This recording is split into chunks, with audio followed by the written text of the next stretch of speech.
Bom início de noite a todos, né? O bom final de tarde a todos. Estamos aqui, então, reunidos para dar início ao nosso painel em comemoração ao mês do advogado, cujo tema é a responsabilidade tributária do sócio-administrador e a responsabilidade tributária também na formação de grupos econômicos.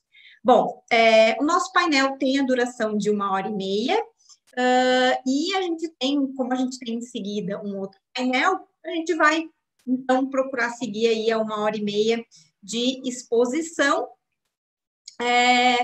dos nossos palestrantes. Bom, mas antes de apresentar aí os nossos palestrantes, os nossos amigos que vão aí nos abrilhantar com as suas exposições nessa noite, queria agradecer, primeiro parabenizar, né, ao professor Marcos Vinícius, professor doutor Marcos Vinícius, da ESA, pela organização desse grande evento e também pelo convite aí para a gente organizar juntos esse painel, e também agradecer a oportunidade ao nosso querido presidente, doutor Rafael, né, agradecer não só aí a oportunidade, como também a confiança, né, a mim depositada aí na presidência da nossa Comissão de Direito Tributário. Bom, então, antes da gente também começar, queria também agradecer pessoalmente aí a doutora Fabiana, doutor Vinícius e doutor Gustavo por terem aceitado aí o convite para falar sobre esse tema que é de tanta relevância para os advogados tributaristas que lidam diariamente com essas questões, tanto na esfera administrativa como na esfera judicial, tanto previamente à execução fiscal como posteriormente à execução fiscal. Nós vamos contar aí com a ajuda do doutor Vinícius, que é procurador da Fazenda, já vou falar sobre os currículos deles, doutora Fabiana, que é uma especialista, grande nome nacional quando a gente fala em prova em matéria tributária, e o doutor Gustavo, que mescla aí o advogado e o procurador também, público, que acho que o balanceamento aí dos expositores vai trazer uma visão bem plural, né, dos temas que a gente selecionou para trabalhar. Essas três mentes brilhantes aí, agradeço imensamente desde já por terem aceitado o convite. Bom, vou ler rapidamente, né, o mini currículo, porque se eu fosse ler o currículo completo de cada um, já iria 1h30, então eu selecionei aí só as titulações, enfim, e vou falar um pouquinho do mini currículo de cada um, começando pela doutora Fabiana Del Padre Tomé, que é mestre e doutora em Direito pela PUC de São Paulo, é professora dos cursos de pós-graduação da PUC, é professora do curso de especialização do Instituto Brasileiro de Estudos Tributários, que é o IBET, que é a especialização conhecidíssima em todo o Brasil, né? E ela, conhecidíssima em todo o Brasil, foi minha professora também do IBET, e advogada também, né? Traz aí todo esse conhecimento, não só da parte teórica, como da parte prática, que é tão importante, né, aqui no direito tributário. Temos o doutor Gustavo Spolatti também, que é o presidente da Comissão de Direito Tributário da OAB do Espírito Santo, é meu colega de colégio de presidentes, né? Meu colega de alguns Zooms também, é mestre pela FBCI, doutorando pela FDV e é procurador do Estado do Espírito Santo. E o professor Vinícius Garcia, que é professor, eu digo professor não porque ele não, a professora Fabiana também é professora, mas o Vinícius, casualmente, além de ser um amigo pessoal, ele me sucedeu na cadeira que eu lecionava lá no SESUSC, então agora ele tá com um professor com P maiúsculo aí, exercendo aqui agora pertinho de casa, né? Ele que antes estava em Criciúma, mas agora está exercendo a docência aqui pertinho de casa. Vinícius é mestre em Direito pela Universidade Federal de Santa Catarina, qual tive o grande prazer de fazer parte da banca, né, Vinícius? E é procurador da Fazenda Nacional e professor de Direito Tributário, então, da Faculdade SESUSC. Estão todos devidamente apresentados. Vou explicar agora para o pessoal que está assistindo como é que vai funcionar o nosso painel, tá? Para o pessoal que está em casa, a gente sabe que como o excesso, né, de lives, Zooms e etc., tem deixado o pessoal um pouco cansativo, né, um pouco cansado em casa, então a gente adotou uma sistemática um pouquinho diferente, tá? A gente vai trabalhar com base em rodadas. Então, ficaria muito, talvez, cansativo cada um dos expositores falar meia hora ou 25 minutos, então a gente dividiu o tempo em 10 minutos para cada um para falar, primeiramente, sobre a responsabilidade do sócio administrador pelas dívidas da sociedade. Cada um vai falar 10 minutos, depois a gente adiciona um tempo para responder eventuais perguntas, né, ou para debater, enfim, pontos controvertidos aí na fala de cada um. E depois a gente passa para o segundo tema na mesma sistemática, porque fica um pouco mais dinâmico, tá? Então, a gente vai trabalhar nessa sistemática. Perfeito?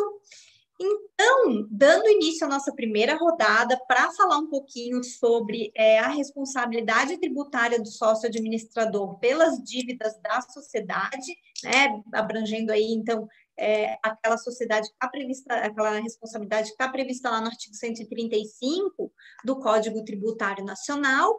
Eu vou começar, então, pela professora doutora Fabiana, que é a outra mulher aí do nosso painel. Então, vamos começar com primeiro as damas, né? Então, vou pedir para a doutora Fabiana falar um pouquinho sobre esse tema que é tão relevante, tão instigante. Doutora Fabiana, o tempo é seu, pode usá-lo da forma que melhor lhe aprouver. É um prazer, repito, tê-la conosco. Muito obrigada pelo aceite aí ao nosso convite. Fique à vontade. Obrigada, doutora Carolina, pelo convite, pela gentil apresentação, pela oportunidade de participar deste evento maravilhoso nesse mês da advocacia, organizado pela OAB de Santa Catarina. Boa noite a todos, é um prazer estar aqui com vocês, ao lado do Vinícius, ao lado do Gustavo, para nós podermos discutir essa temática que é a responsabilidade tributária. Inclusive, ficou bem interessante, acho, essa dinâmica de 3 pessoas pontuando sobre vários aspectos, né, da responsabilidade tributária, para que a gente possa ter mais contribuições, mais diversidade de opiniões e propiciar a compreensão dessa temática e o debate a respeito dela. Por sinal, uma temática importantíssima, é muito importante compreender como que é essa sistemática de responsabilização do sócio administrador ou simplesmente do administrador, porque o artigo 135, inciso 3º do Código Tributário Nacional, na verdade, ele não fala que é o sócio que responde. Tá? Já quero começar por aí, até eu vou procurar ser bem didática aqui na exposição, para que aqueles que já são iniciados ou que estão se iniciando, a todos possam compreender essa sistemática e utilizar, porque há muitas situações, é uma temática muito utilizada e muito importante nas defesas tributárias, seja nas defesas em face de autos de infração, ou seja, defesas administrativas, seja no judiciário, já em sede de execução fiscal. Por quê? Porque é muito comum nós nos depararmos com situações em que a autoridade administrativa, ao identificar algum problema no recolhimento de tributos, algum problema de exigência tributária, de infrações tributárias, acabe lavrando a exigência tributária, o auto de infração, contra a empresa, mas simplesmente indicando quem é o responsável tributário e relaciona muitas vezes o nome do sócio ali como responsável tributário. Né? Eu já me deparei com autos de infração dessa natureza.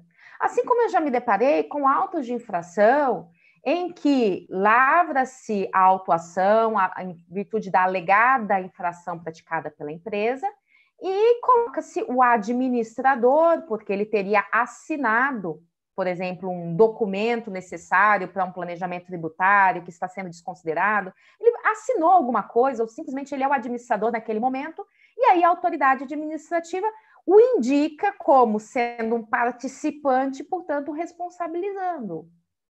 Né? E aí vem a grande necessidade de conhecer bem essa sistemática para poder fazer inclusive, uma boa defesa em relação a esses autos de infração. Então, como eu estava já no início mencionando, o artigo 135, inciso 3º do Código Tributário Nacional, ele vai dizer que respondem pelos débitos tributários, pelas obrigações tributárias, aqueles que são os gerentes, aqueles que são os administradores da empresa, que tenham, né, em relação aos débitos tributários, que tenham sido decorrentes de fatos geradores de situações por eles praticadas com excesso de poder, infração à lei, ao estatuto, ao contrato social. Então, a primeira coisa que se coloca, que já se pontua é o fato de ser sócio de uma empresa, por si só, não implica responsabilidade tributária. Quem é responsabilizado? Quem é responsabilizado é aquele que tem o poder de gestão. Então, no primeiro momento, se é um sócio minoritário, sem qualquer poder de gestão naquela empresa, isso já o exclui dessa possibilidade de responsabilização com base no artigo 135. Né? É preciso que ele tenha esses poderes, tá? Agora, não precisa ser sócio, como eu mencionei. Se é uma empresa de grande porte, né, o gestor ali não é o sócio. Ele tem o patrimônio, ele tem o capital social, ele recebe dividendos, mas ele indica, né, ou a assembleia de acionistas, de sócio, indica alguém para gerir, que vai ser o quê? O administrador, não sócio necessariamente. Tá? Então, não precisa ser sócio necessariamente. E aí, ele pode ser chamado a responder? Ele pode ser chamado a responder. Mas porque ele tem o poder de gestão. E exatamente porque o pressuposto da responsabilidade é que alguém que tinha o poder de tomar as decisões ali dentro daquela empresa tenha agido de um modo ilícito.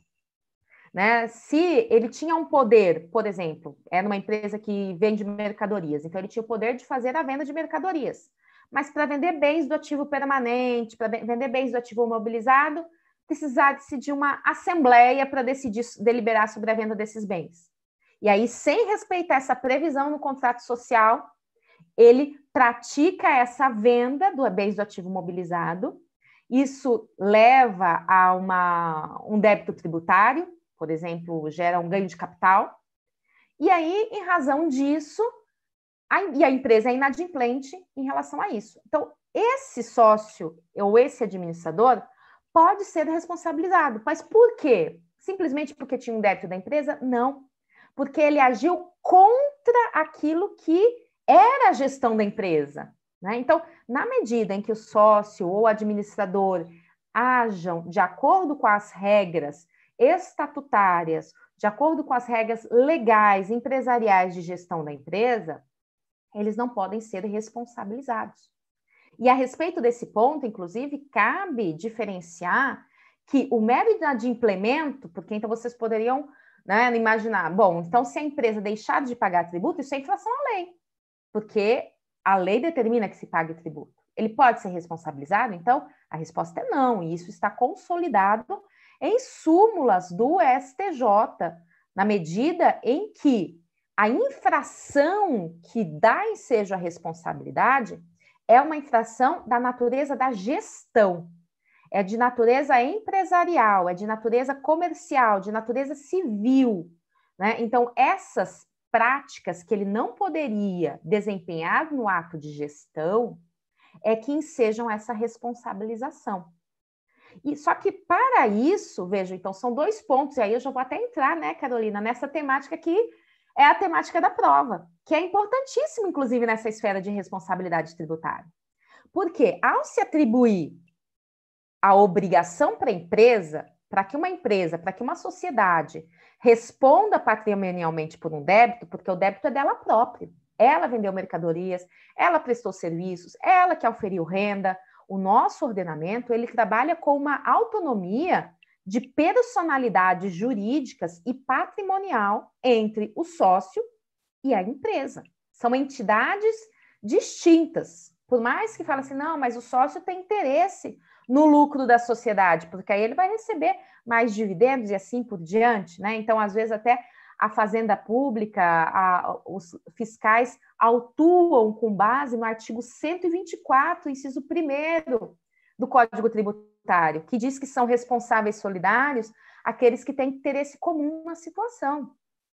Só que isso vai contra essas regras do ordenamento que prevêem uma segregação de personalidade, prevêem uma segregação patrimonial. Então, inclusive, é preciso que esse sócio tenha sua conta, ou esse administrador tenha sua conta, e a empresa tenha a dela. E o patrimônio deles não se confunda, né, para que haja exatamente essa segregação. E não há, então, apesar disso, segundo o STJ, interesse comum. Esse interesse comum não é, olha, eu tenho interesse que a empresa dê lucro, portanto, se a empresa não pagou o tributo e, portanto, teve maior lucro, se uma situação melhor concorrencial, o sócio vai responder por isso. Não. Segundo o STJ, quem tem interesse comum é aqueles que praticam conjuntamente o fato que dá ensejo à obrigação tributária. Então, são 2 coproprietários, são 2 pessoas, né? Eu e o Gustavo vamos os 2 prestar serviços de advocacia para alguém e, portanto, nós 2 prestando aquele serviço conjuntamente, né? Nós vamos responder conjuntamente pelos débitos tributários decorrentes dessa nossa atividade. É esse o critério do interesse comum. Então, para que eu tenha efetivamente a responsabilização de um sócio de administrador, é outro fato que precisa ser provado. A empresa vai responder pelo débito tributário demonstrando que aconteceu o fato gerador, demonstrando que ela praticou aquele fato previsto na lei. Então, se a empresa circulou mercadorias, se a empresa prestou serviços, se a empresa auferiu renda, é ela, a empresa, a contribuinte. É ela que deve arcar com o ônus daquele tributo. E se ela não tiver patrimônio, posso então no sócio? Não. Isso por si só não justifica ir em direção ao sócio. É necessário que demonstre que esse sócio agiu de um modo ilícito. E então a prova, é necessária uma outra prova, não basta a prova do fato jurídico tributário, do que o Código chama de fato gerador. É preciso que nessa autuação fiscal, nessa indicação de responsabilização e até num redirecionamento de execução fiscal, seja demonstrado que aquele sócio ou que aquele administrador praticou o ato ilícito. Então, um caso típico é exatamente a presunção de dissolução irregular da sociedade. Então, se a empresa tenta se localizar os bens da empresa para pagar o débito tributário, não encontra, isso não autoriza que se redirecione para o sócio. No entanto, tenta se localizar os bens daquela empresa, não encontra. E aí começam-se as investigações e verifica-se que aquela empresa, vamos dizer, encerrou, fechou as portas irregularmente, isso é considerado um ilícito, porque existe todo um regramento para o encerramento regular da sociedade. Então, se o sócio, nesse momento, encerrou, que é a dissolução irregular, então isso é uma causa de redirecionamento, por exemplo, né? Então, quaisquer que sejam, então, as tentativas de atribuição de responsabilidade para esse sócio ou para esse administrador, o ponto-chave que eu coloco aqui é: não basta demonstrar ou alegar que é devido o tributo.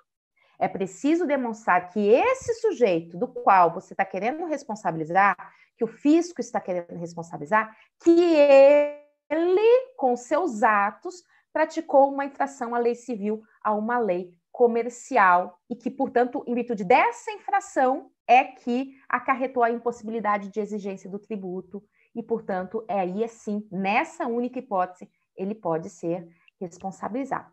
Com isso, doutora Carolina, eu faço essas breves palavras introdutórias para que nós possamos aqui ouvir os nossos colegas e participar de uma discussão mais intensa sobre o assunto. Perfeito, muito obrigada, doutora Fabiana. Deu aí um panorama bem legal sobre a responsabilidade tributária ali do artigo 135, inciso 3, passando aí pelas 2 principais súmulas, né, do STJ, aquela que fala que o simples inadimplemento não caracteriza por si só a responsabilidade do sócio-administrador, e também a que fala que a dissolução irregular da sociedade é, sim, né, uma infração à lei capaz de ensejar então, essa responsabilidade. Acho que a gente acaba esbarrando, né, na grande maioria das vezes, na aplicação dessas duas súmulas aí nos nossos processos judiciais tributários. Ato contínuo, então, eu passo a palavra para o doutor Gustavo Cipolatti, que vai dar o seu panorama, o seu ponto de vista aí sobre essa responsabilidade tributária aí do artigo 135. Doutor Gustavo, mais uma vez agradeço pela sua participação e pronto atendimento ao nosso chamado. Sinta-se à vontade, a palavra e a casa são suas. Mais uma vez, muito obrigada. Opa, Carol, chamar de Carol, mas doutora Carolina, eu novamente agradeço, me sinto extremamente honrado por estar participando desse painel. Pena que não estou presencialmente aí em Santa Catarina, terra maravilhosa, a gente vinha falando aqui de Jurerê, Santo Antônio de Lisboa, né, o local bucólico. Então, assim, gosto muito aí da beleza natural e do povo de Santa Catarina, tem alguns vizinhos aqui, é gente de primeiríssima qualidade. A doutora Fabiana, como bem dito, é uma das maiores expoentes aí sobre o tema no direito tributário nacional. Eu acho que ela quase esgotou o assunto, né? Foi muito bem colocado. A gente fica aqui na tarefa mais de telespectador do que de qualquer outra coisa. Mas é interessante você ter colocado que eu estou lá como presidente da Comissão de Direito Tributário do OAB e sou procurador, né? A gente fica quase que num sentimento de ornitorrinco jurídico, né? Mas é engraçado que esse aparente antagonismo do Estado, da União, em relação ao contribuinte, ele não pode aí permear a relação dos advogados. Quando você fala em direito de família, você vai ter o advogado do homem do casal. Quando você fala em direito do trabalho, nas comissões, você tem um sindicalista, você tem um advogado patronal. Mas a gente nota, né? Nota a nossa realidade tributária e a conjuntura, né? Ela tem um reflexo muito grande na sociedade. Como bem dito, esse tema é de extrema relevância. É um tema assim, que permeia, é um tema que tem um quantitativo dentro do judiciário de discussões que é gigantesco. Né? Alguns números, né? Eu acho que sempre é bom a gente estar fixando para a gente estar, principalmente para quem não atua na área, está tendo uma noção da realidade. Né? Hoje nós temos um passivo tributário de 4 trilhões, esse é o passivo tributário aí que está tramitando na Justiça. Nós temos aí ajuizadas 31 milhões de execuções fiscais, então, quer dizer, muito processo. Contencioso tributário no Brasil corresponde a 73% do PIB, é 14% a mais do que todas as empresas listadas na Bolsa de Valores. Só para você ter uma noção, né? 73% do PIB. Na OCDE, a média é de 0,28%.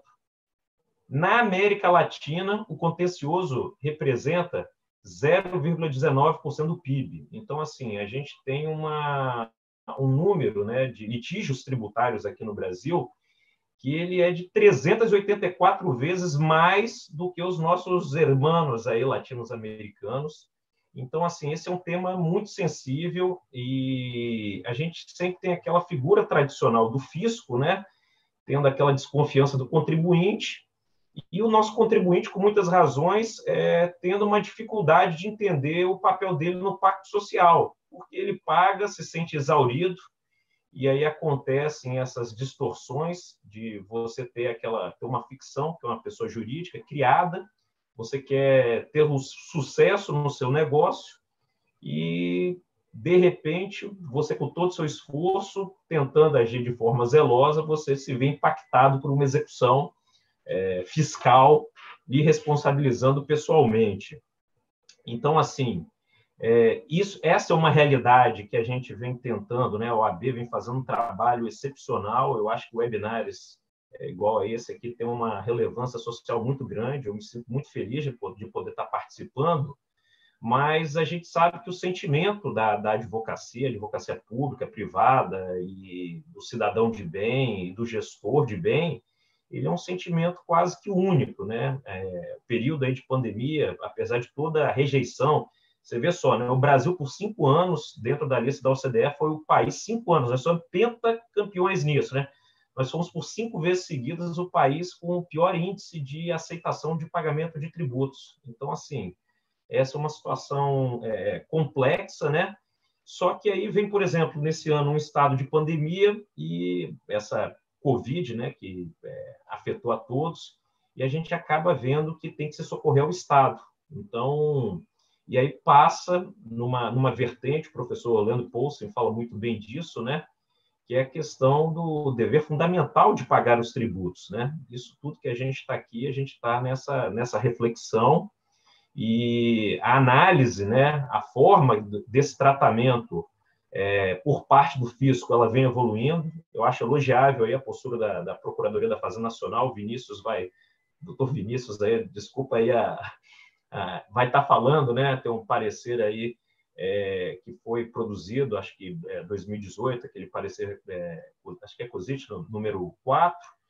E eu acho que quem vem desempenhando um papel assim nos últimos anos excepcional são as nossas advogadas aí, a professora Fabiana, a professora Carolina, a Maria Ferragutti, que vem sempre tratando muito bem de uma questão que, como foi bem colocado, que é a questão da prova. A gente teve e está tendo um giro, né? Que hoje a prova ela tem sido o elemento essencial aí para poder sair dessa, vamos colocar assim, né, dessa engrenagem, desse rolo compressor que se tornou o nosso sistema tributário, e os números não mentem. Então, o aspecto todo da responsabilidade tributária do sócio, né, a norma que se busca é de que o sócio ele tem que ser diligente. Ele sendo diligente, agindo corretamente, ele não deve ser responsabilizado. Ele não deve ser responsabilizado, né? E o ônus, né, o dever, né, o ônus probatório de evidenciar que ele agiu de forma indevida, aí nas hipóteses do artigo 135 do Código Tributário Nacional, vem a ser um ônus fazendário. Isso aí é uma necessidade, parece básica, né? Você tem a lei tratando disso, mas acaba que, na prática, por conta dessa realidade descomunal, manicomial, como falava o professor Becker, a gente acaba tendo que lidar com esses atropelos, né? Eu me sinto, como tinha tempo que eu não passeava lá pela Procuradoria Fiscal do Estado do Espírito Santo, e de um tempo para cá comecei a trabalhar lá, e realmente a realidade se impõe. É muito difícil, né? Você vê o quantitativo de execuções fiscais, em que essas empresas têm empresas de fachada, deixaram de existir, parece que tem um grupo de empresários, né, que realmente eles agem à margem da lei. Agora, essa exceção ela não pode, de forma alguma, se tornar a regra, né? Então, assim, é importante, fundamental o papel do fisco em diferenciar o que é o empresário inadimplente daquele que é o sonegador. Então, eu acho que esse é um equilíbrio, e é um dever nosso, e é um dever também do advogado, na orientação do cliente, né? Porque é muito duro você tendo vamos colocar assim, essa cultura antipática de, em determinado momento, todo mundo já passou por isso, você tem um conhecido que tem algum negócio e ele, de repente, lá está respondendo uma execução fiscal porque não realizou corretamente o procedimento de dissolução da empresa. Eu acho que existe um nicho aí para a advocacia, né, de poder estar participando. Então, assim, nós estamos aí na semana, eu me sinto extremamente honrado, né, da advocacia, mas para os advogados, até para o pessoal da parte empresarial e da parte tributária, que às vezes isso fica relegado a um segundo plano, que é de trabalhar corretamente na dissolução dessas empresas, de analisar o Código Civil, o artigo 1102, o 1112, mais o artigo 51, de ver qual é o procedimento, porque essa questão da dissolução irregular, ela acaba sendo assim, né, grande parte que eu vejo de cometimento, vamos colocar, né, de injustiça contra aquele bom empresário que não conseguiu ter êxito no seu negócio, né? Então, assim, ali você tem os procedimentos, né, da exigência de, por exemplo, de quando você vier a querer dar o encerramento à atividade da empresa, de você fazer o procedimento correto, de deliberar pela dissolução da sociedade, dos administradores só ultimar os negócios em andamentos, de ser nomeado um liquidante, de ir realizando essas obrigações para que, ao final, você possa cancelar a inscrição da pessoa jurídica. Eu acho que esse é um mercado aí que teria um papel, e tem um papel social enorme, e ele devidamente, né, você tendo uma cognição apropriada em relação a isso, acho que a gente evita muito problema, porque, como dito, eu acho assim, não pode mais ser papel da Fazenda de querer passar uma régua como se todos se comportassem da mesma maneira e de uma maneira ilícita, né? E daí eu volto a elogiar as doutoras aí, que para mim são as referências, a gente coloca aí também no meio dessa constelação, doutora Carolina, mas aí a doutora Fabiana, que eu acho de extrema importância esse trabalho voltado para a prova, que é um trabalho civilizatório do direito tributário, a gente precisa disso, e tinha um monte de coisa a mais para falar, de jurisprudência e tudo mais, mas eu vou encerrando aí e agradecendo aí essa primeira participação. Obrigada, doutor Gustavo. O tempo fica curtinho mesmo, só queria fazer uma observação aqui. O doutor Gustavo acabou falando a quem cabe, né, o ônus da prova, e quando eu comecei a advogar em direito tributário, não vou dizer o ano porque vai revelar a minha idade, mas eu ainda sou do tempo no qual as procuradorias da Fazenda, elas simplesmente pediam nos autos o redirecionamento assim que havia assim que a empresa não era encontrada no seu endereço, assim que o AR voltava, já era ato contínuo, pediu redirecionamento, e o redirecionamento era deferido, né? Muitas vezes a empresa só tinha trocado de endereço, enfim. E aí eu lembro que a gente citava lá um embargo de divergência, 772, alguma coisa, né, para modificar esses entendimentos, e a gente conseguia, até que foi editada a súmula, né, do STF para dizer que o mero inadimplemento não significava a responsabilidade do sócio administrador, né? Então, isso já vem aí de longa data. Para fechar na nossa primeira rodada, então, eu vou passar a palavra ao doutor Vinícius, desde já agradecendo por ter aceitado o convite, né? O Vinícius, que é meu amigo, posso considerar meu amigo pessoal, a gente já se conhece há bastante tempo, da época de faculdade, inclusive. E, Vinícius, antes de tu começar, já vou dizer que tu já vens com não uma pergunta, tá? Mas um tema pré-encomendado, que o nosso secretário da comissão, Maurício Spilleri, pediu para, se possível, é claro, provavelmente tu vais passar por esse tema, mas ele pediu, se possível, para dar uma palavrinha sobre como a PGFN e o Poder Judiciário estão lidando com os redirecionamentos administrativos da PGFN e quais os critérios para se fazer administrativamente ou judicialmente. Não sei se tu vais falar sobre isso, mas se puderes incluir aí na tua fala, já fica aí uma pergunta respondida. Muito obrigada, Vinícius, a palavra é tua, pode ficar à vontade. Tá bom, muito obrigado. Obrigado, professora Carolina, pela apresentação, pelo convite, por poder prestigiar mais uma vez esse evento, né? Esse evento de comemoração à mesa de advocacia, que eu aproveito, inclusive, para parabenizar todos os colegas, advogados, todos os futuros advogados que nos assistem também, e mostrar, né, a minha felicidade de fazer parte tanto dessa categoria, quanto compartilhar a mesa com vocês, compartilhar o webcam com vocês, né? Professora Fabiana, professor Gustavo, um prazer conhecê-los, um prazer estar aqui dividindo essa noite com vocês. Especialmente para falar sobre direito tributário, né? Eu acho que é a paixão profissional de todos aqui, senão não estaríamos aqui nesse momento. Então, para falar de direito tributário, qualquer momento é válido, a gente está sempre falando sobre isso, seja no momento de folga, no momento de trabalho, né? A nossa ocupa uma grande parte da nossa vida, né?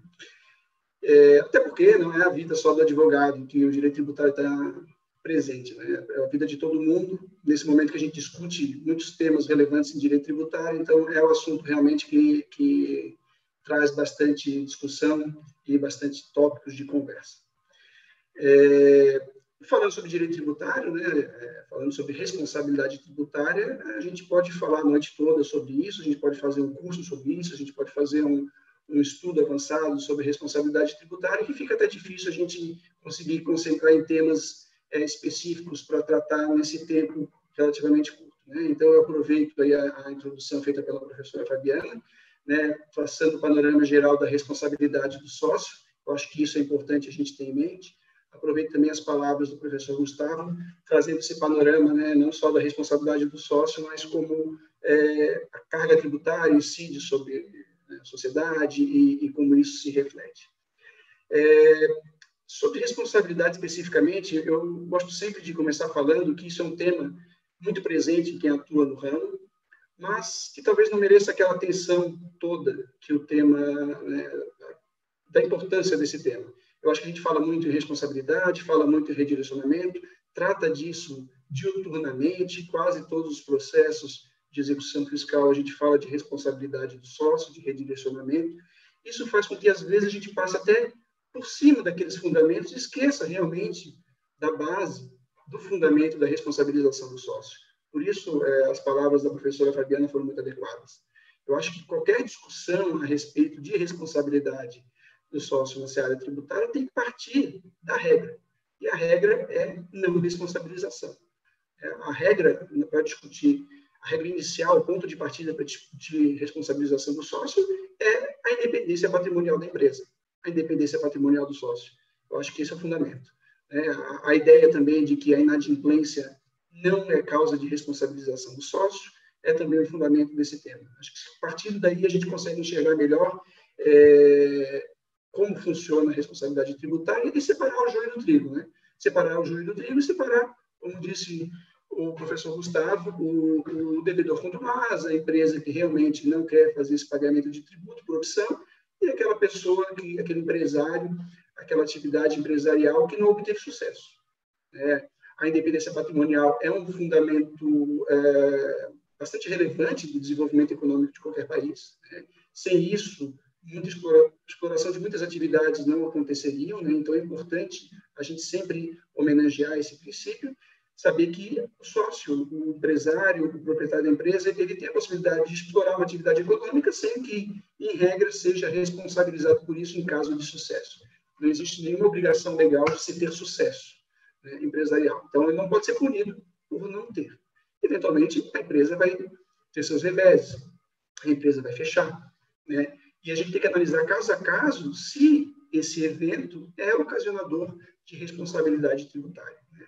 Como lembrou a professora Fabiana, os eventos de responsabilização tributária são aqueles descritos na lei, né? Não é qualquer coisa, é uma fraude à lei, é um ilícito, é o excesso de poderes. Então, a gente tem que ver no caso concreto se isso acontece.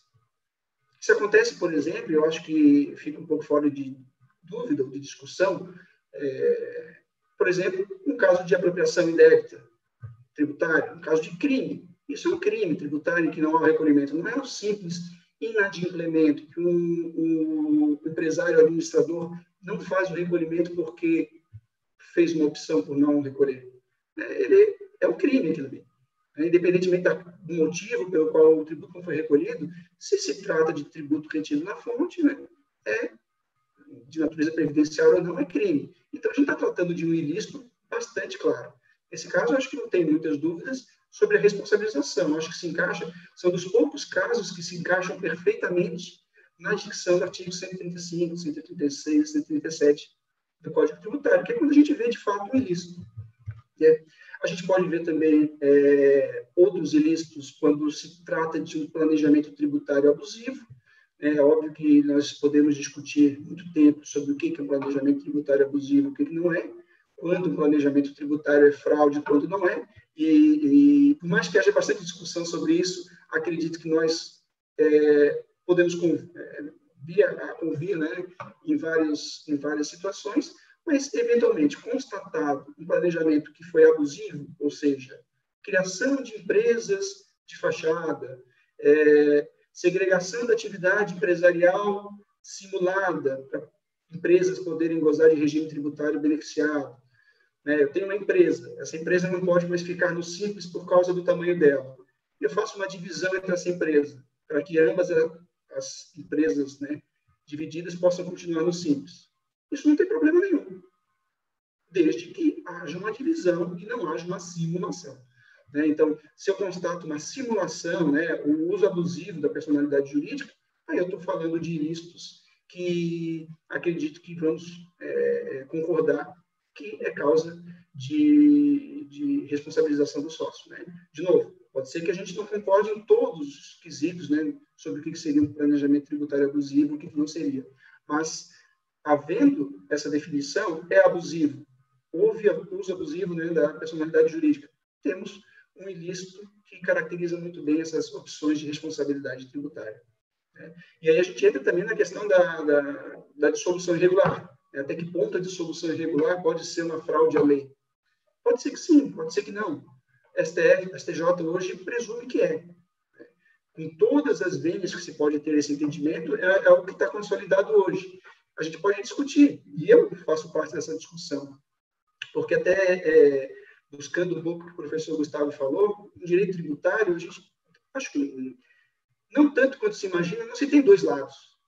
A gente não tem aqui o advogado público, o advogado privado. Eu acho que nós fazemos parte de uma comunidade que busca uma tributação justa. Uma tributação justa que dê conta daquilo que se exige do Estado, mas que não seja abusiva, que seja baseada na lei. Eu acho que todo mundo busca isso, especialmente baseado na legalidade, na liberdade do empresário, na liberdade do contribuinte. Então, eu me incluo nessa discussão também. Será que uma dissolução irregular, mera dissolução irregular, é causa de redirecionamento? É causa de responsabilização do sócio? Em alguns casos, vamos concordar que sim, outros talvez não, porque seguir esse rito de dissolver uma empresa é muito penoso para o empresário, é muito caro. O que eu tenho que fazer? Eu tenho que contratar um liquidante, eu tenho que fazer inventário, eu tenho que quitar as dívidas. E não quitando as dívidas, eu tenho que pedir falência. Isso é muito complicado para o empresário em geral, especialmente para os empresários, proprietários de empresas de pequeno porte, que deveriam ter um tratamento mais simplificado. Mas é o que temos, é a forma que se tem de extinguir uma empresa hoje. Se não fizermos isso, inverte a presunção. Falando um pouquinho de prova, inverte a presunção. Presume-se que houve fraude, presume-se que as propriedades da empresa foram absorvidas pelo patrimônio do sócio. É o que diz o STJ. Não digo que eu concordo com isso, mas é a presunção estabelecida hoje pela jurisprudência. E aí a gente vai para a questão da prova. O que a gente vai fazer? Vai provar que teve liquidação? Não teve. Porque a liquidação formal, do jeito que prevê a legislação civil, é muito complexa. Mas será que a gente não pode ter outros tipos de prova? Porque o STJ é específico, é claro nesse ponto, dizendo há uma presunção da responsabilidade do sócio em caso de dissolução irregular. Cabe ao sócio, e aí faz a inversão do ônus da prova, que pode ser questionada, como o professor Gustavo questionou também, cabe ao sócio se defender dizendo, olha, a empresa não se dissolveu, a atividade continua sendo realizada ou não. Houve dissolução, mas não houve apropriação do patrimônio da empresa, porque não tinha nada. Olha aqui, estão aqui os livros contábeis, eu tenho aqui todo o inventário da empresa, eu fiz, meu contador atestou, eu tenho testemunha, não sobrou nada. Realmente não tinha mais como pagar, foi simplesmente insucesso da atividade. Talvez esse tipo de prova que a gente não vê hoje, eu nunca vi um sócio redirecionado argumentar nesse sentido, talvez esse tipo de prova possa ser suficiente, levando em consideração toda a dificuldade que se tem para se dissolver uma empresa, levando em conta o preço que se tem, que se paga para se fazer uma liquidação correta, adequada, e a falta de informação que muitos empresários podem ter também. Concordo com o professor Gustavo que isso pode ser um nicho a ser explorado pelo advogado, né, na orientação e na defesa dos contribuintes, mas eu acho que esse espaço para prova pode, né, ser bastante relevante. Acho que a gente pode começar a pensar nisso também, né, para tentar, já que, então, eu repito, já que essa situação está consolidada na jurisprudência, essa presunção de responsabilidade a partir da dissolução irregular, já que há essa consolidação, vamos buscar, então, independentemente de discutir esse entendimento judicial, vamos buscar, então, tentar jogar de volta a bola para o fisco, mostrando, né, que não houve essa fraude que o entendimento jurisprudencial presume. Então, eu acho que esses são pontos interessantes. Claro que a gente pode falar sobre muitos outros, né, mas eu vou aproveitar para a gente, nesses minutinhos finais aqui, falar sobre essa responsabilização administrativa. Isso não é... Rapidinho, que os teus minutinhos já até terminaram, Vinícius. Terminaram? Então, já? 1 minuto, desculpa. 1 minuto a mensagem. Isso já é feito há bastante tempo pela Procuradoria, desde 2010. Temos uma portaria 180 na Procuradoria da Fazenda Nacional, que atribui a possibilidade, né, que oferta a possibilidade para a administração tributária fazer inscrição dos sócios que cometem fraude à lei, que abusam de personalidade jurídica, ou em caso de dissolução irregular, né, possam ser inscritos e responsabilizados pelo débito. Hoje, desde 2018, 2017, temos uma portaria específica que trata de um procedimento especial de responsabilização do sócio. Procedimento de apuração da responsabilidade do sócio, chamado PAR. Né? Esse procedimento é feito digitalmente, a partir de informações de empresas que não têm mais faturamento, empresas que já não declaram mais, empresas que estão faticamente encerradas, e aí acabam transferindo essa responsabilidade para o sócio. Mas, né, esse procedimento está previsto na Lei 10.522, apresenta todo um rol de defesas para o contribuinte, né? A possibilidade de fazer uma defesa, de juntar documento, tudo de maneira pelo sistema, de maneira eletrônica e com efeito suspensivo. O sócio apresenta a sua defesa, com efeito suspensivo, é julgada aquela defesa e ele ainda pode recorrer. Tá? Peço desculpa por ter deixado esse tema para o final, mas ainda a gente pode voltar nele se houver dúvidas. Obrigada, então, Vinícius. Eu tenho aqui 2 perguntinhas.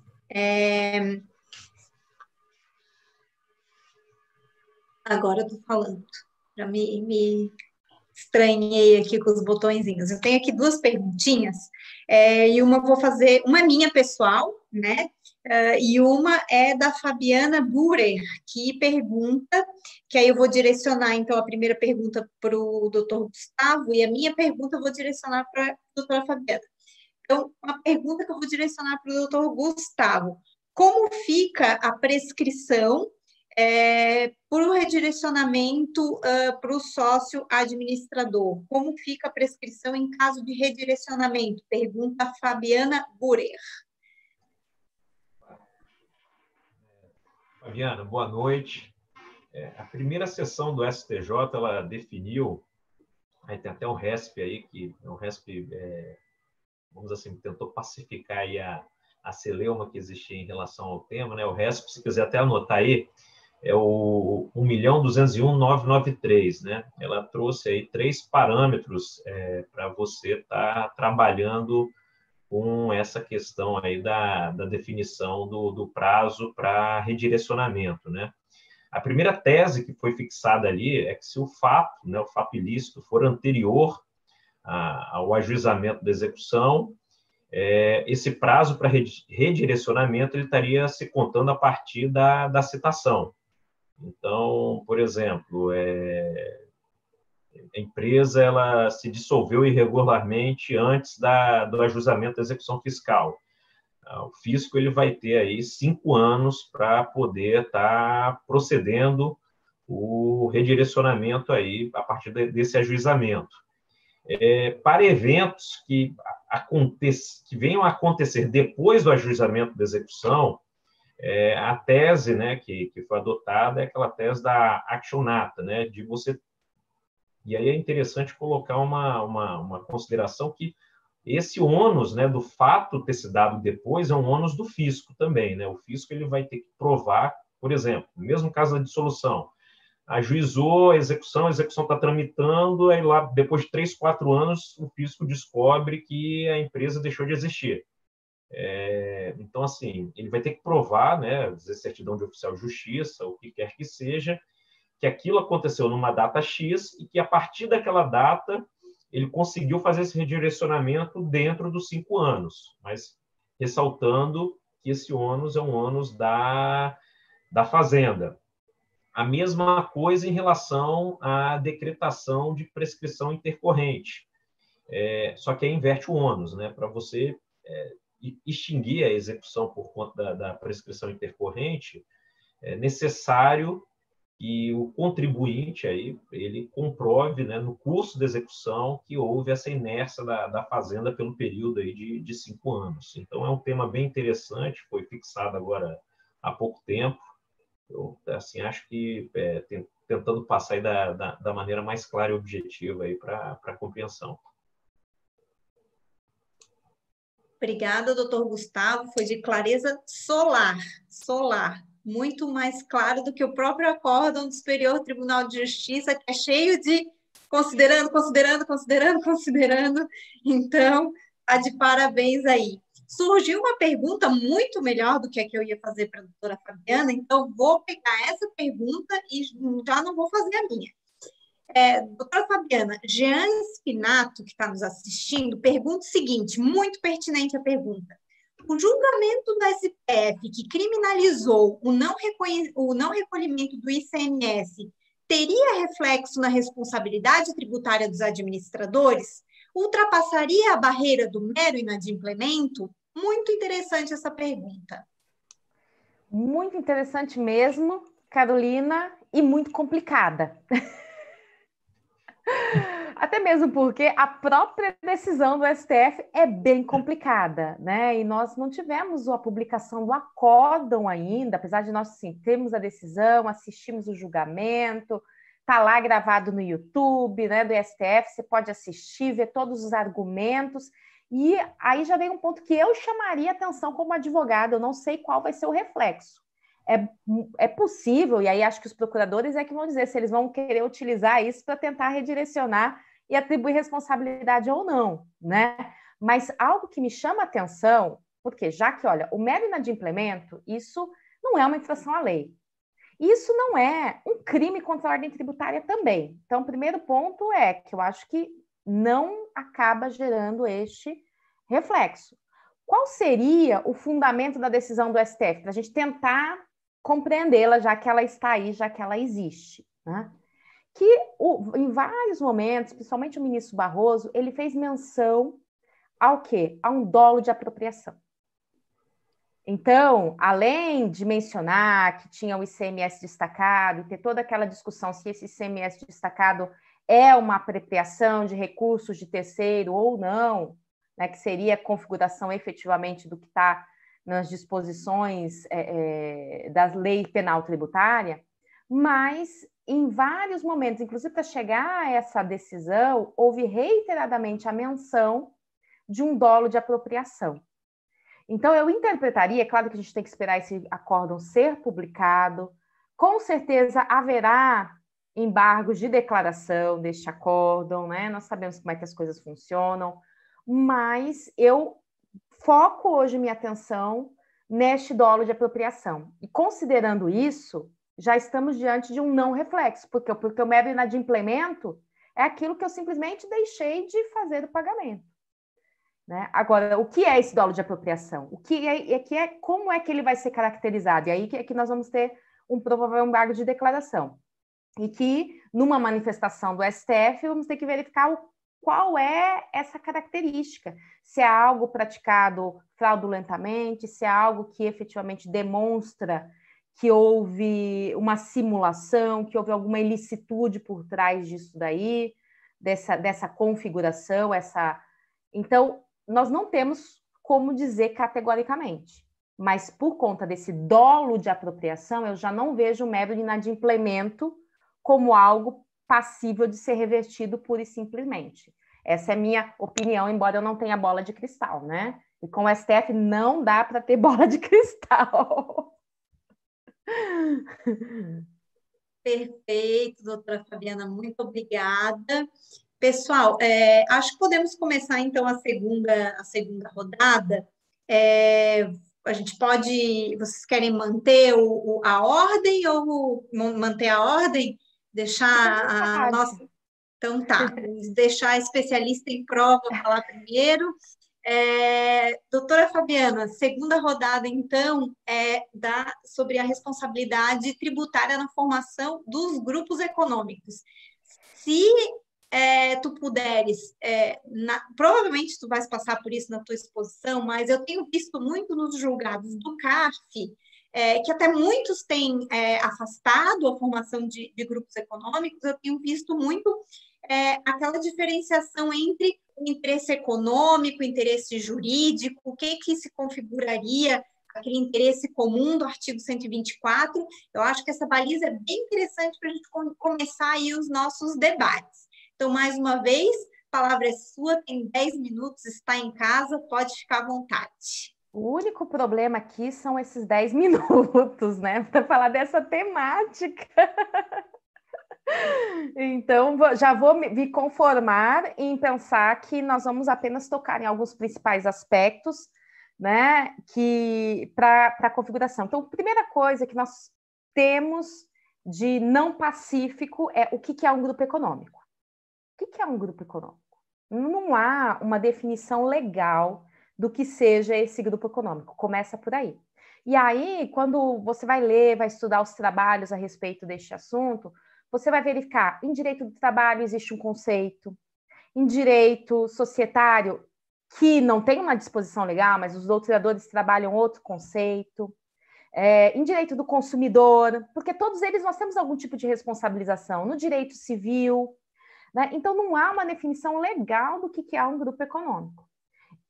Eu adoto, né, doutrinariamente, a definição do professor Fábio Coelho, no sentido de que a formação de um grupo econômico quando eu tenho alguma empresa ou várias empresas que estão relacionadas entre si e que uma tem uma influência dominante em relação à outra. Então, seria uma sistemática de que eu tenho várias empresas e uma tem o poder de controle, por exemplo, sobre outra. Mas que poder de controle que é isso? No final das contas, eu vou até fazer uma analogia aqui com o sócio. Exatamente isso. Então, imagine que uma empresa que é controladora de outra, ela nada mais é do que um sócio, porque aí você tem o quê? Pessoas físicas que são sócias de empresas, mas eu tenho a tal das participações societárias de uma empresa em outra empresa, que podem ser minoritárias, aí ela é uma mera sócia minoritária, mas eu tenho uma empresa que tem uma participação majoritária, de modo que ela controla o funcionamento daquela outra, né? Então, isso seria um exemplo, não exaustivo, tá? Mas só para ilustrar uma hipótese que nós poderíamos dizer que há um grupo econômico. Mas o fato de ser grupo econômico não é hipótese de responsabilidade tributária. Então, já começa aí, que aí é onde a doutora Carolina tocou. O argumento do fisco durante um bom tempo, né?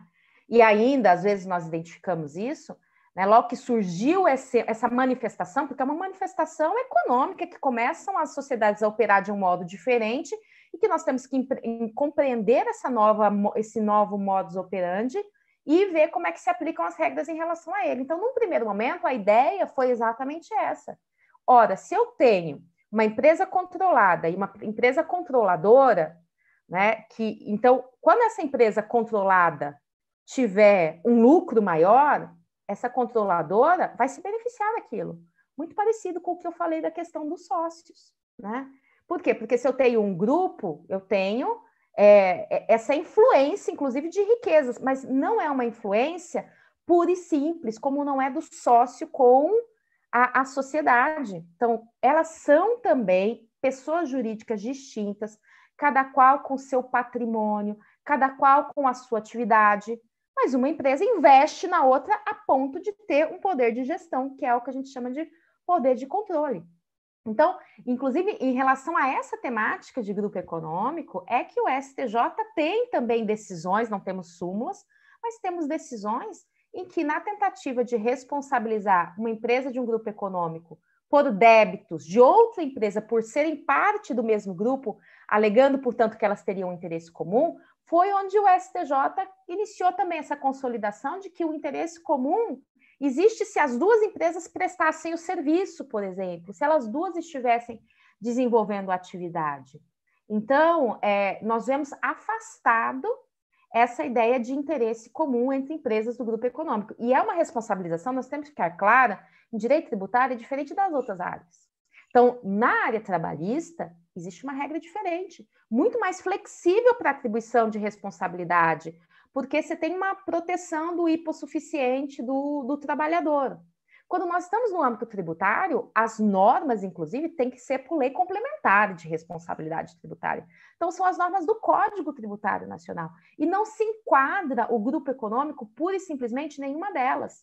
São várias empresas que uma é sócia de outra, vamos dizer assim, genericamente, com um poder, inclusive, de controle, mas que são empresas distintas, cada qual com seu próprio patrimônio. E, inclusive, é bom ser a primeira, porque a gente avança nos pontos e deixa os outros para falarem o que sobrar, né? Mas aqui sobra muita matéria. Inclusive, né, neste ponto, a gente tem, inclusive, o Código Civil, né, que traz no artigo 50, né, que para que você possa responsabilizar uma empresa do mesmo grupo econômico por débitos de outra, que é a desconsideração da personalidade jurídica, ou seja, reconhecendo que são empresas distintas, cada qual tem a sua própria personalidade, cada qual tem o seu próprio patrimônio, então uma não pode pura e simplesmente ser responsabilizada pelo débito da outra.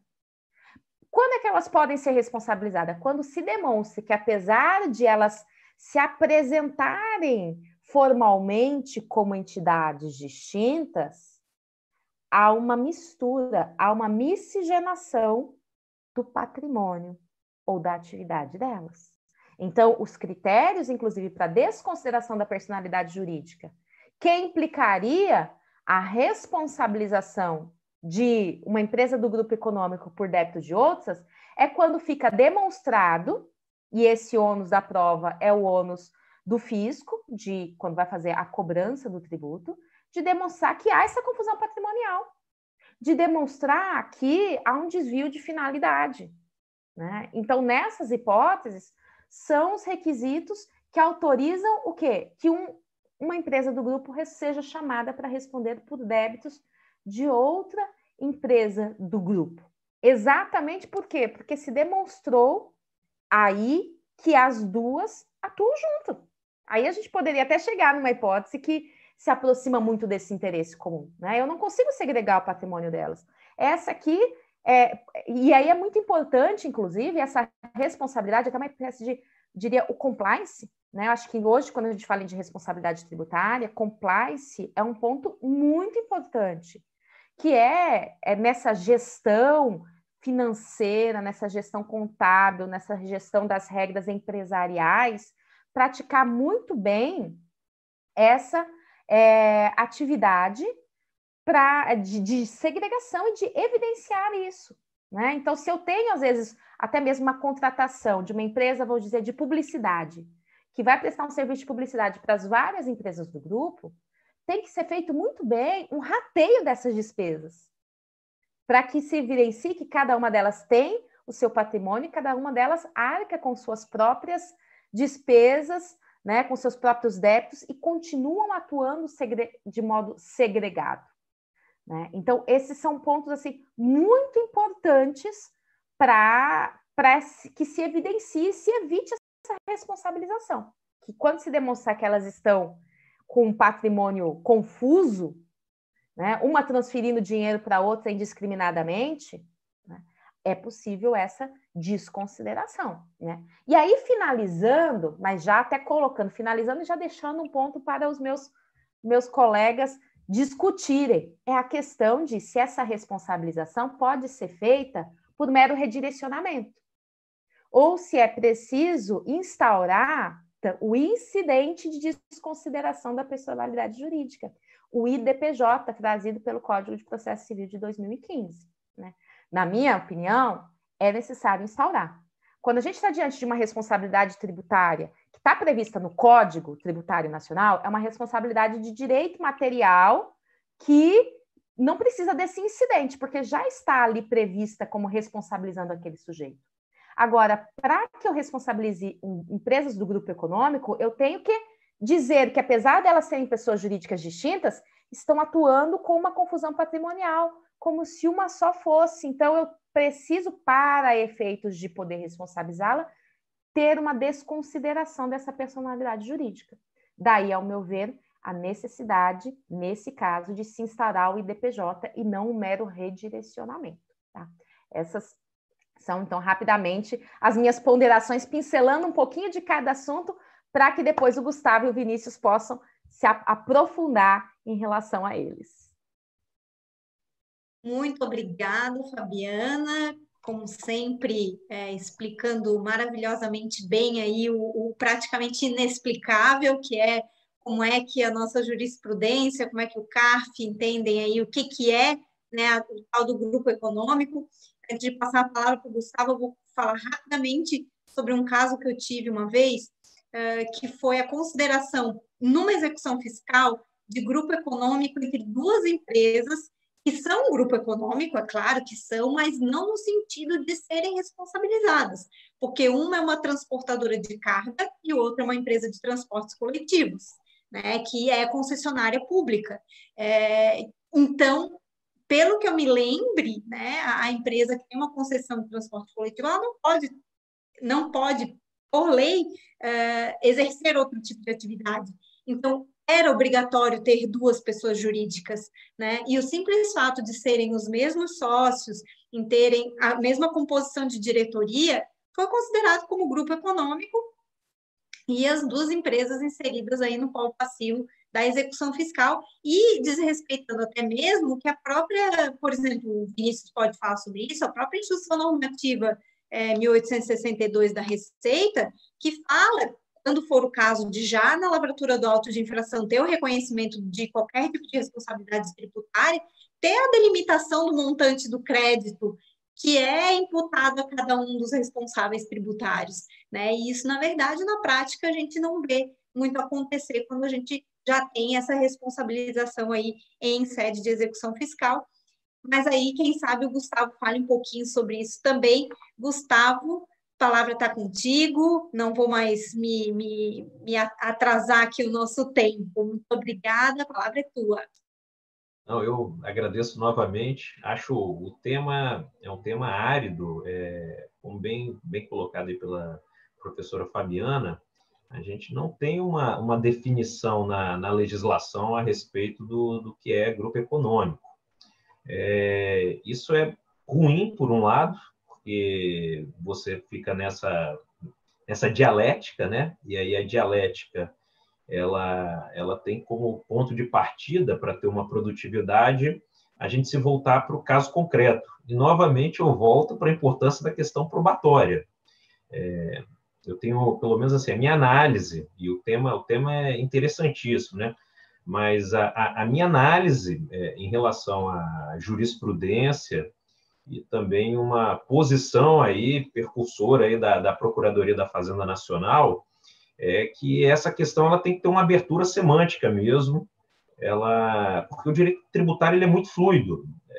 Quando a gente trata aí, por exemplo, de grupo econômico, a gente sabe que de vez em quando tem alguns casos que nem esse que foi relatado, mas você tem outros que está sendo feita operação, você está ouvindo lá a empresa A de fachada trabalhando para a empresa B, quer dizer, é uma fraude completa, né? Então, os posicionamentos aí da primeira e a segunda turma do STJ, depois até posso falar um pouquinho deles aí mais à frente, mas eles colocam essa questão e o parecer da Procuradoria da Fazenda Nacional, o parecer de número 4, o COSIT, ele, que é o parecer recente, ele trabalha muito bem com esse conceito também, né, de você querer, volta àquela ideia inicial, e a doutora Fabiana respondeu aí a pergunta super intrincada a respeito do STF, do ICMS, né, a partir de que momento que a sonegação, né? Quanto que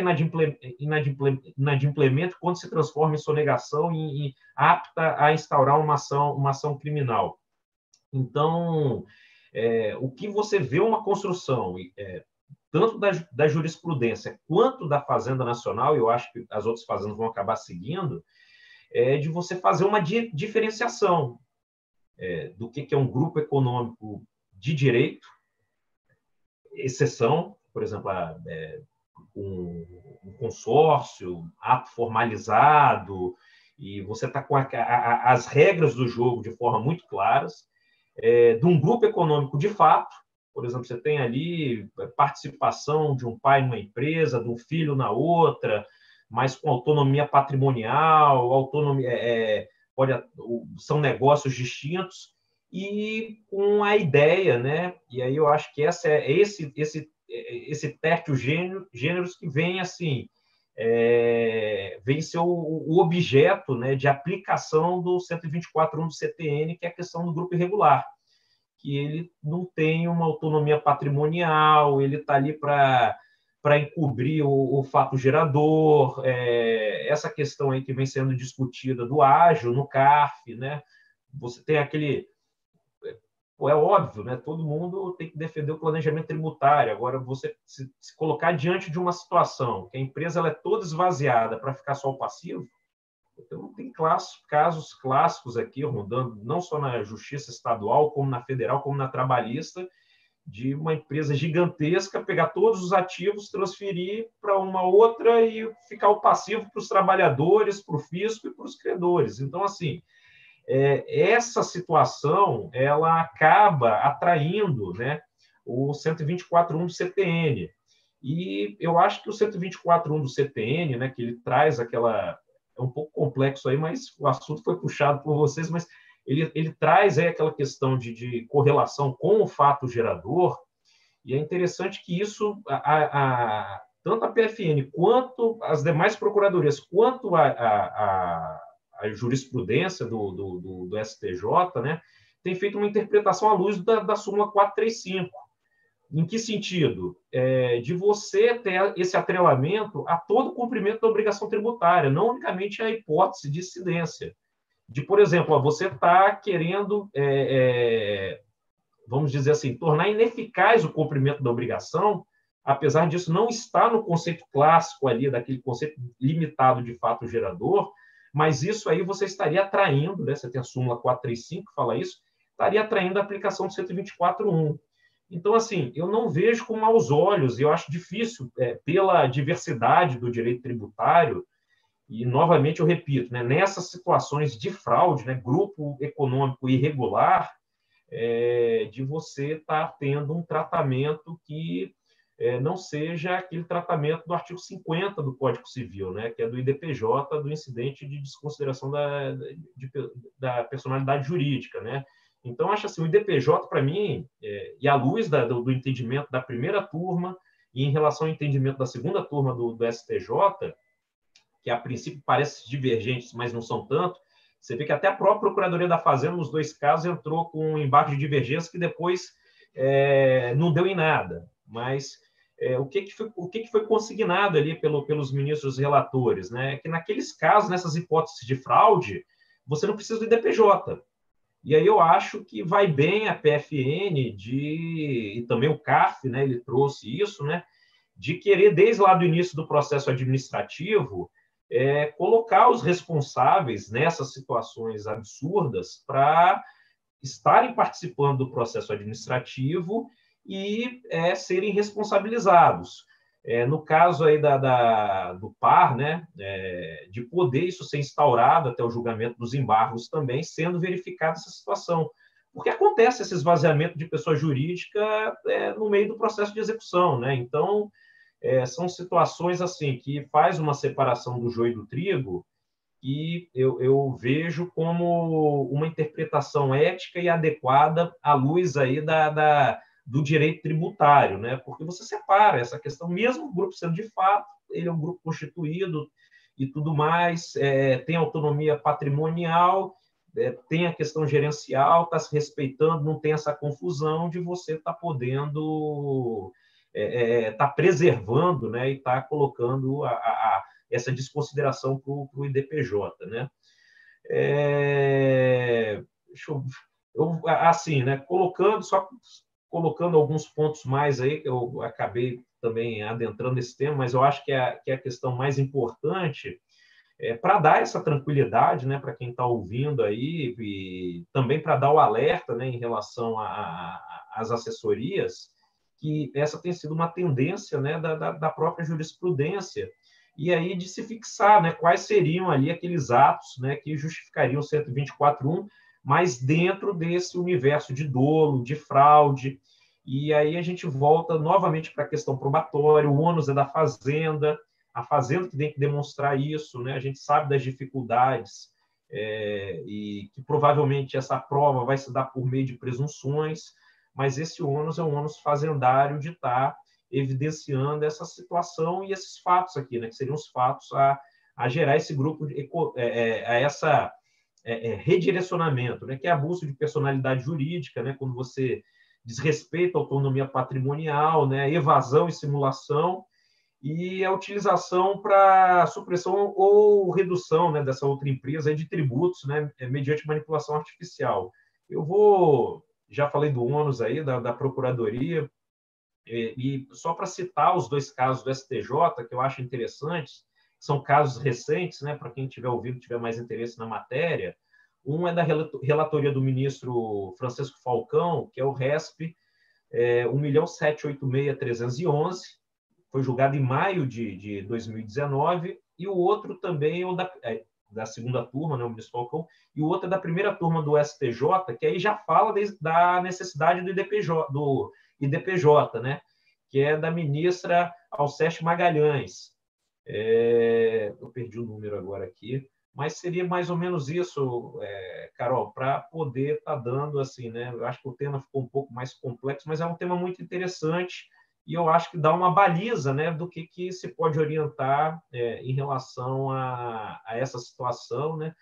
E eu vejo uma tendência aí de um giro hermenêutico do direito tributário também, de estar se voltando um pouco mais para a realidade. Esses casos que a gente vem tratando aqui, eu achei muito interessante a consideração do Vinícius, né, falando, por exemplo, dessa questão da presunção e da dissolução irregular. Então, assim, eu acho que isso vai ajudar muito a nossa sociedade, né? A gente tendo essas diferenciações, e realmente a jurisprudência ela vai ter que se pautar por conta dessas situações concretas, por conta da prova e de tudo mais, mas verificando, né, o que é uma situação de fraude, uma situação de inadimplência, uma situação aí de tranquilidade patrimonial, de você ter o direito, né, a criação das pessoas jurídicas foi uma conquista, né, da civilização. Então, é importante para a nossa economia.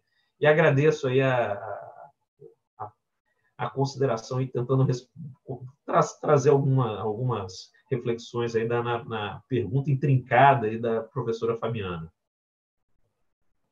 Perfeito, Gustavo, muito obrigada. O Gustavo, a nossa enciclopédia do STJ aí, sabe tudo, todos os entendimentos de todas as turmas, uma enciclopédia do STJ. Fazer uma consideração que o Gustavo acabou falando da importância de trazer essa questão da desconsideração já no processo administrativo fiscal. Isso tanto é bom para o contribuinte, né, que tem a possibilidade de já se defender na esfera administrativa, né, produzindo as provas que forem necessárias, como é bom para a Fazenda também, né? A partir do momento em que, posteriormente, esse responsável tributário, né, como a gente sabe da jurisprudência, ele já vem indicado na certidão de dívida ativa, isso tem uma implicação direta com quem é que passa a ter o ônus da prova para comprovar, né, para afastar, que daí, no caso, passa a ser do contribuinte, né? Então, é segurança para os dois lados, na minha concepção, aí, trazer essa discussão já para o processo administrativo que está constituindo o crédito tributário. Bom, última contribuição, então, do Vinícius. Vinícius, agora vamos falar um pouquinho da visão aí da Fazenda, né, da Fazenda Nacional, como é que está vendo aí essa questão do redirecionamento em grupos econômicos, A palavra é tua. A gente vai passar um pouquinho aqui do tempo, vai ter 10 minutos também, mas já estava previsto que isso podia acontecer. Vinícius, muito obrigada. A palavra é tua. Vamos lá. Eu vou te contar meus 2 minutos que eu passei na outra inserção. Vamos lá, pessoal. Falando de responsabilidade de grupo econômico, a gente não consegue se distanciar muito do que a gente falava, né, da responsabilidade do sócio por solução irregular ou por abuso de forma de personalidade jurídica. A questão é sempre essa, né? Quando que há um ato ilícito, quando que não há, porque a simples existência de empresas, ela é natural, ela é louvável, a gente depende disso, né, para o desenvolvimento econômico. É importante que haja liberdade para as empresas se constituírem da forma que elas acharem melhor, tornarem-se mais eficientes, independentemente da sua forma. Isso é importante, né? Então, o grupo econômico em si, naquele sentido de que empresas que eventualmente compartilhem um quadro societário, não é um ilícito, é uma coisa permitida e, mais do que isso, boa, né? Eu acho que é importante ter isso em mente, partir desse pressuposto, como eu fiz, né, no raciocínio em relação à responsabilidade do sócio. Né? Isso é o básico, né? Esse é o ponto de partida. Existe essa independência das empresas. Agora, quando que não há? Quando que isso começa a se tornar uma coisa abusiva? Quando que há um ilícito?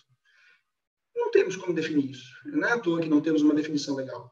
Temos aqui partir de fatos, e a gente pode discutir aqui a vida toda questões teóricas sobre que ponto se torna ilícito ou não, mas não chegar a lugar nenhum. Acho que a partir do caso concreto, a gente consegue identificar, aqui foi um planejamento abusivo, essa empresa aqui, por mais que o sócio tenha a liberdade de criar empresas, de se organizar societariamente do jeito que ele quiser, esse caso aqui é abusivo. E não estou falando aqui de haver ou não um intuito meramente de recolher menos tributos. Não é isso.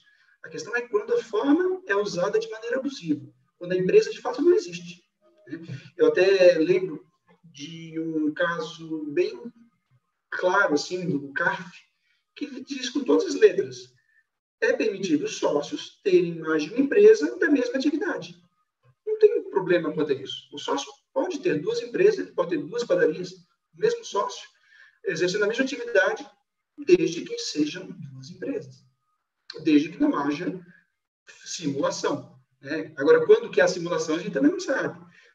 Será que uma empresa que compartilha o quadro societário, o mesmo sócio de 2 empresas, é ilícito? Não é. Né? Já falei aqui, não é.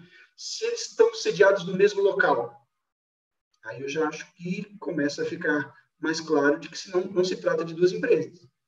Se as empresas contratam os empregados uma das outras, né? Uma empresa encerra e a outra começa a atuar no local e contrata os mesmos empregados, né? Será que não é apenas um uso abusivo de uma forma jurídica, de uma empresa nova, de uma personalidade jurídica nova, para, como falou o Gustavo, deixar os débitos com a empresa antiga? Né? Talvez isso não seja suficiente. Talvez mesmo a contratação dos mesmos empregados ou a situação no mesmo local, sozinho, esses fatos não sejam suficientes para caracterizar uma conduta ilícita do administrador ou um planejamento tributário abusivo. Isso tem que ser em conjunto. Então, quando a gente vai fazer uma investigação, vai analisar a responsabilidade ou abuso de um planejamento tributário, tem que se olhar em conjunto a localização, né, o compartilhamento do quadro societário, o compartilhamento gerencial, o conjunto de empregados. Né? Acho que quando a gente trata disso, vai buscar na jurisprudência, o termo que mais caracteriza um grupo econômico nesse sentido abusivo ou ilícito é unicidade gerencial, laboral, de sede e de atividades.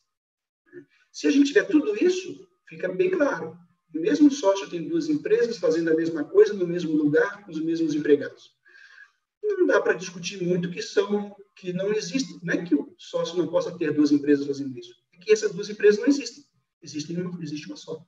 Né? Agora, se eu tiver só um indício, ou só outro indício, ou 2, talvez no caso concreto não seja suficiente para configurar um grupo nesse sentido negativo.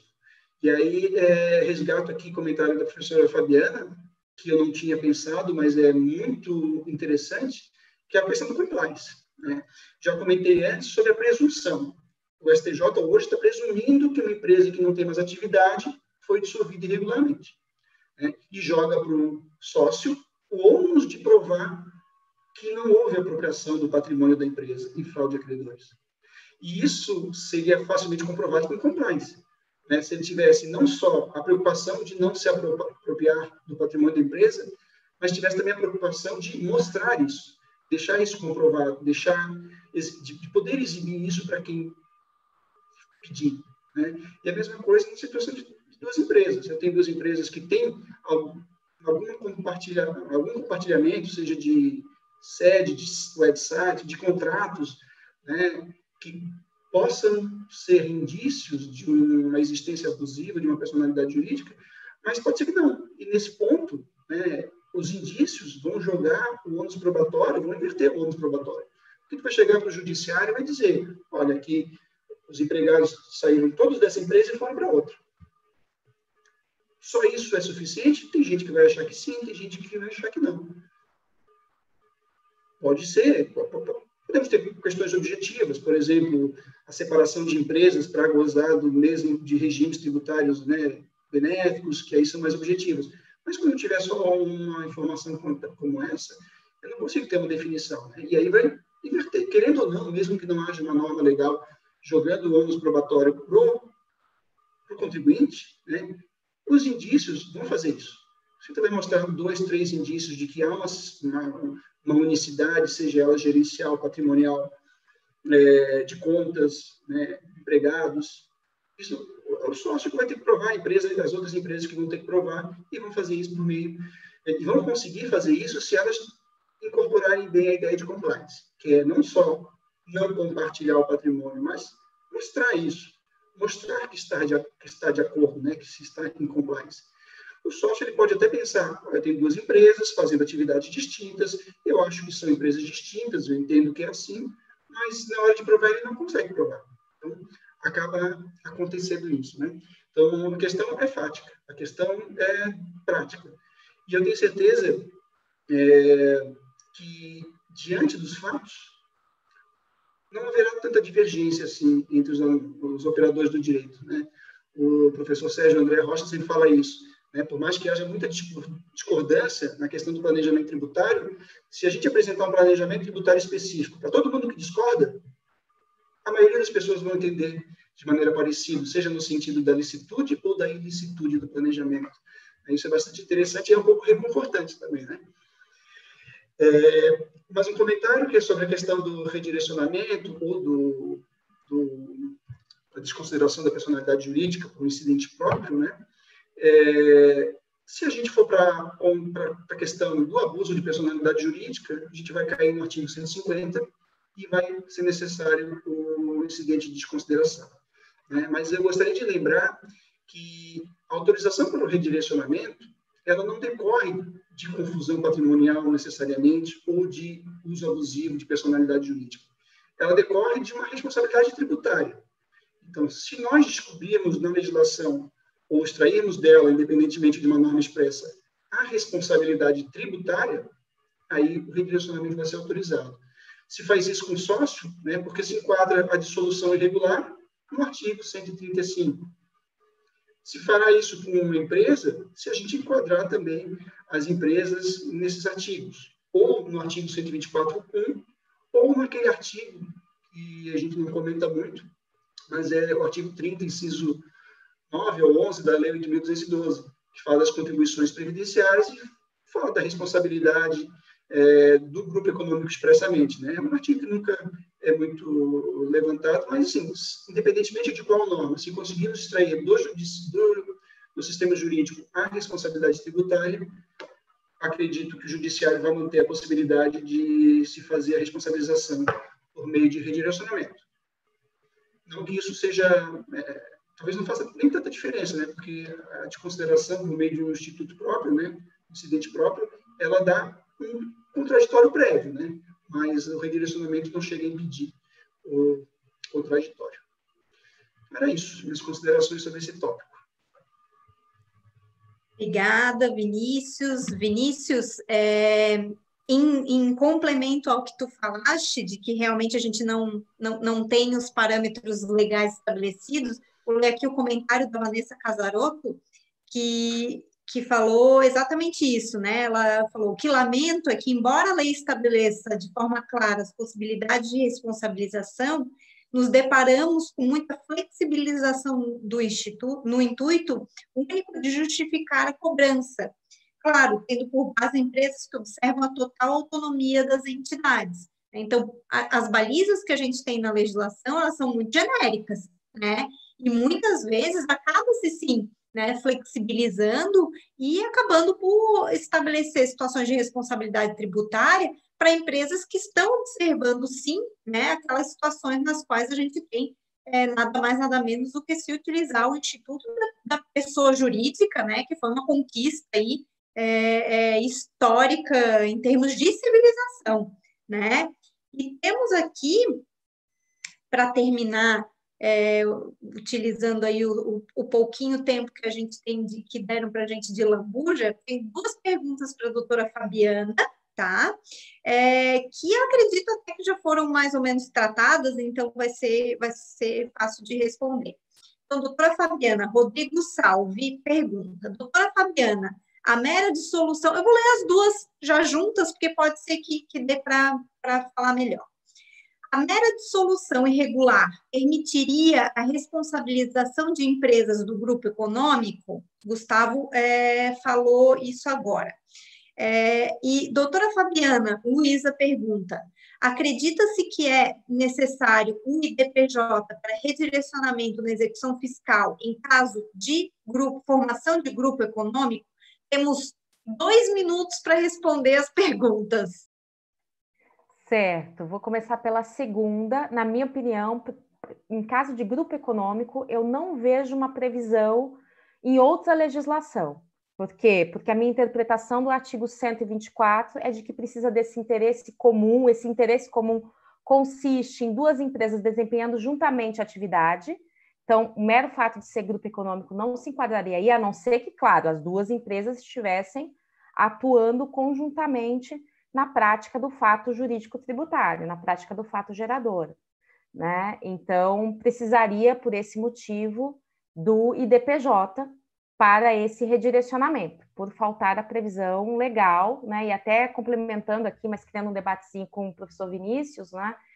Como eu também parto da premissa de que precisa ser lei complementar, o artigo 30 da 8.212 não se prestaria para isso. Então, precisaria, para esse redirecionamento do IDPJ, que, claro, não vai eliminar a responsabilidade, só vai propiciar que antes do redirecionamento ele apresente as suas razões para demonstrar que não teve confusão patrimonial, para demonstrar que não houve desvio de finalidade, né? Então, há essa inversão nesse caso.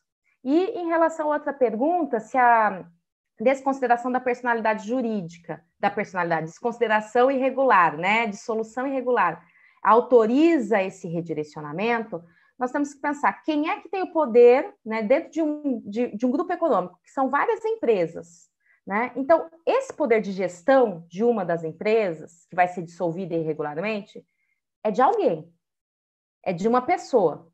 Então, o primeiro ponto eu vejo, pelo menos tradicionalmente, em regra, que entre as empresas de um grupo econômico, quando uma delas é dissolvida irregularmente, quem é que tinha esse poder de gestão e que tomou essa decisão? Seria um primeiro ponto.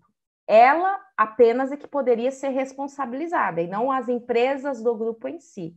E mesmo assim, eu achei muito interessante a colocação do Vinícius nesse ponto, quando ele coloca aí uma provocação para que nós avancemos, né? Tudo isso vem de um avanço, essa ideia, como você mencionou, Carolina, de que antigamente o redirecionamento era mais simples, simplesmente não encontrando bens e o inadimplemento já se redirecionava. Formou-se uma jurisprudência no sentido de que isso não é requisito, não é admissível. Antigamente, o ônus da prova de tudo era do contribuinte, em virtude da presunção de legitimidade do lançamento tributário. Hoje já não é mais assim, um lançamento sem provas padece de nulidade.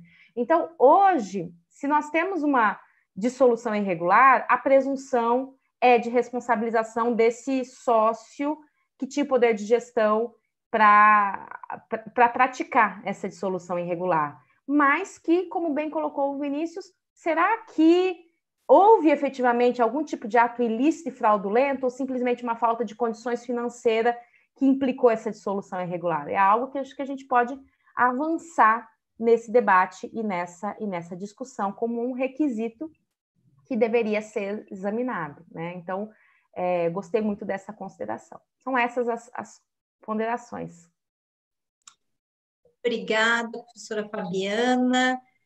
Bom, meus caros, extrapolamos um pouquinho o tempo, tínhamos nos dado uns minutinhos a mais. Queria agradecer o esforço de todos, né, em obedecer aqui o tempo do nosso painel. Queria agradecer mais uma vez ao pronto atendimento do convite, às explanações, ao compartilhamento de conhecimento. Com certeza a gente vai ter outras oportunidades de debater esses outros temas. Agradeço a todos pela participação, agradeço a todo mundo que em casa acompanhou a nossa transmissão e os nossos debates, e assim eu encerro a nossa participação aqui no mês da advocacia, desejando uma ótima noite aos nossos palestrantes e também a todo mundo que está aí em casa. Uma boa noite a todos e a gente se vê por aí.